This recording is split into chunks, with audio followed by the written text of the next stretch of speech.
ปีต้นกำเนิดที่ท้องกับพีนีกับลำเป่าปีสื่อเสียงดังก้องถ้าแขกเมืองใหญ่ศูนย์รวมใจภาษาแห่งนี้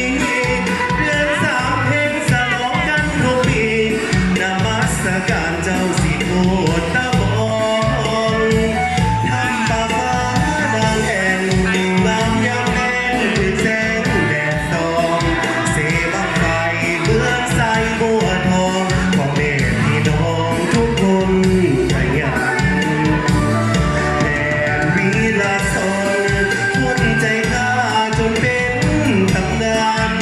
น้องบกมีลาอาหารต้านหมู่มารซื่อเสียงลันมีบนบุญทางทำกองลาตั้งผู้แห่งนั้นผู้พาผ่านเหมือนแดนสวรรค์น่าอัศจรรย์ไปแล้วก็อยากมาขอบใจเด้อเราสำหรับอะไรน้ำใจเนาะลด200 บาทครับวันไหนฟังผลงานเพลงนี้ไปเองเนาะได้ขึ้นวิทยุเลยแล้วกันในช่อง YouTube เนาะผลงานเพลงที่ซิงเกิลที่4เนาะผลงานเพลงข้อมูลเดียวกัน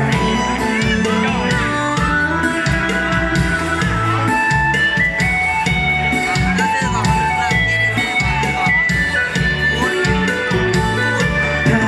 แขกเมืองใหญ่ศูนย์รวมใจภาษาแห่งนี้เดือนสามเพลงสลองกันทุกปีนมัสการเจ้าสิโกตะบองทำป่าฟ้าดังแอ่งงามยามแดนถึงแสงแดดส่องเสบังไฟเมืองใสบัวทองพ่อแม่พี่น้องทุกคนขยันแดดวีลาสนคนใจกล้าจนเป็นตำนานน้องบกมีลาอาหารต้านหมู่มารซื่อเสียงเวลันมีบุญคุณธรรมทำกองลอตั้งอยู่แห่งนั้นผู้พาผ่านเมืองแดนสวรรค์น่าอัศจรรย์ไปแล้วก็อยากมา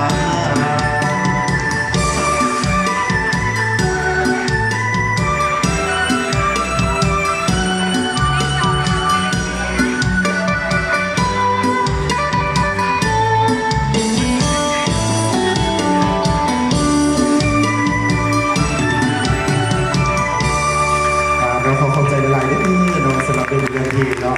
สำหรับ